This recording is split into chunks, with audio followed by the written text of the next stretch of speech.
Our buddy, Mark Naymik, editor-at-large of Signal, Ohio, is here now with us to break some of this down for us. And Mark, always good to see you. Good evening. All right, if I'm Chris Ronayne, if I'm Justin Bibb, this is a done deal. What's next? What do they do? They are definitely focused on the lakefront, as you saw in the mayor's statement. Remember, they have to change the shoreway. They want to build a land bridge. You have now potentially an additional 25 acres of land to develop without the Browns on that stadium.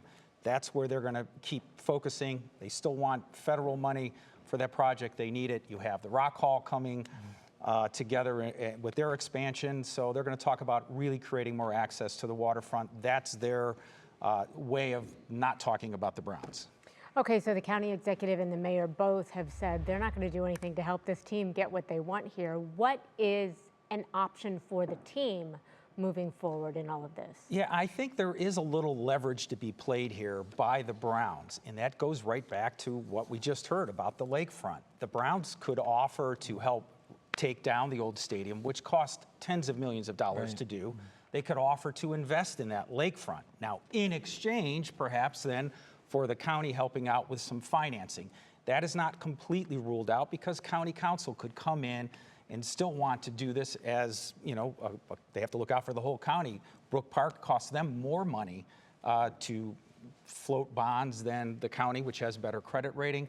So maybe they dangle that lakefront. What could this possibly mean for a sin tax in Cuyahoga County? Should voters expect another sin tax vote? Yeah, County Executive Chris Ronayne is saying no sin tax as the law is written, which we know just got changed in the middle of the night, that guarantees Browns money from any future sin tax expansion. They also added language that doubles what the money would bring in through a sin tax.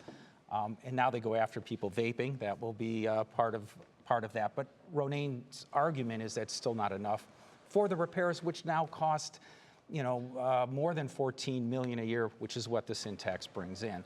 So we're not going to see it yet, but the Browns are guaranteed money. Okay, so let's talk about the Modell law really quickly. We've heard that thrown around all over the place. There are two lawsuits, one federal, one state related to that. How does that play into what's happening? Well, we've already seen the city move to try to pause what's going on the federal side, and that lawsuit just wants to outright declare it an unconstitutional law. The city is suing in county to say that the Browns have violated the lease of their agreement and can't move, which the Browns, of course, have said no. I think both of those lawsuits are going to change at least the arguments from the lawyers because of what the law was, what just passed last night. The law changes that Modell law to say that you can move anywhere in Ohio without penalty. We were talking about this earlier. This is a huge day, one of many to come in the next few years. But after almost 100 years, 80 years, at some point in the next couple years, the Browns are going to leave downtown Cleveland. Yeah, and this is the first time, I think we were talking earlier, Russ, that we've heard, you know, politicians flat out say no on these stadium deals, because for decades they have worked out deals to build all three stadiums we have, and they've worked out deals to extend the sin tax multiple times to keep giving money to the maintenance costs. So this is a historic moment, but I don't think we're completely done yet. All right. Mark Naymik, as always, thank you so much. Appreciate you, Mark.